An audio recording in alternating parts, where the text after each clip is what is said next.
What up? It's Asante Blacck, and you watching Ouch Magazine. Hey, my name is Malia Pyles, and you're watching Ouch Magazine. That's what was so. That was one part that was so exciting to me was how different it was from different roles or even worlds I'd played in before. And for this one particularly, me and Asante and Ty actually took acting class together in Los Angeles, and so we were already in an environment that was kind of fostering us, or fostering a space to, like, I don't know, play and be goofy. And so Ty approached me one day after class about doing his short film, and it's not necessarily something I would usually take a chance on, but I was so inspired by his work, and his process as an actor and as a performer is so detail oriented, and he has such a, I don't know, vast landscape of, like, information to pull from. I think if you saw the film, like, the text itself is like he speaks from a place that I was really lovely to tap into. So yeah, and I'm just deeply inspired by Asante and Ty mutually, and so it was an easy yes. I mean, yeah, it is a lot of dialogue, but I think the irony of that is, like, it's more speaking to the subtext underneath the dialogue, and that you can say a lot sometimes and not actually say anything. And I think we're hoping that people can watch, and it encourages people to have, like, I don't know, vulnerability with the people that they love in their life, and a level of intimacy that doesn't just come from speaking at each other, but, like, really speaking to each other.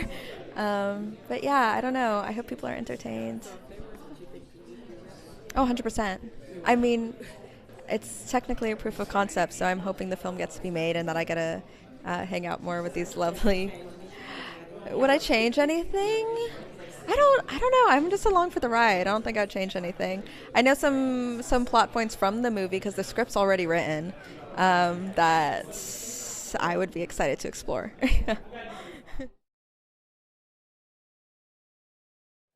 Yeah, I mean, I honestly think the biggest thing that inspired me to be a part of this project was the fact that we were coming off of the 2023 writer's strike, and nobody was working.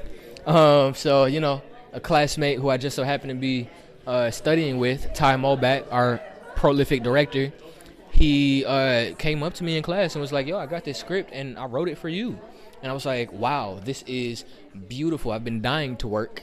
So let's do it. And, he gave me the script, and I saw how intelligent it was, not only on an intellectual level, but on an emotional level.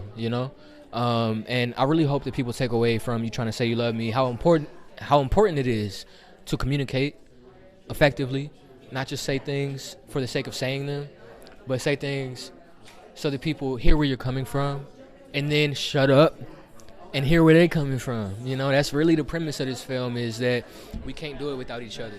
And if one person is talking the whole time, it's not going to work. So, yeah, just listen a little more.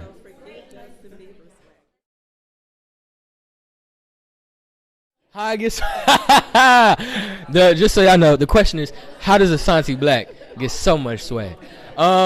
Great question. It comes from a multitude of influences.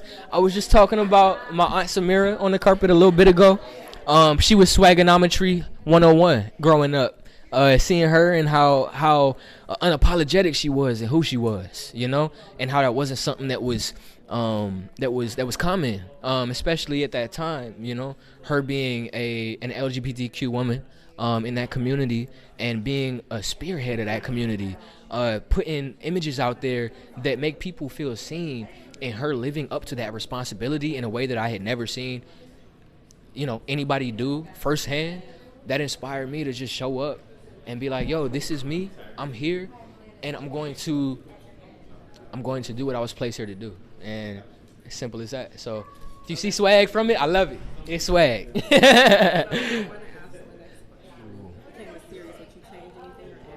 Ooh, I wouldn't change anything. I think that Ty is brilliant, and he would have an incredible arc for these two characters for an entire series. I actually never thought about that, because he's developing a feature for this short right now. But for a series, I could really see this going in similar direction to a series like Normal People, which was great for Paul Mescal. And yeah, I think that this story has so much life to it, because what we seeing tonight is just the first conversation. And we all know when you're in a relationship, that first conversation usually echoes over and over again. And you got to repeat yourself so that that person that you say that you love or like, whatever you might say, right, they really understand that you mean it. And so I feel like in a series based off of you trying to say you love me, it would probably be a lot of the same conversation in different ways, in different scenarios, in different circumstances. And I think that's something people could relate to and they would enjoy. So wouldn't change anything, but I would love to see it as a series.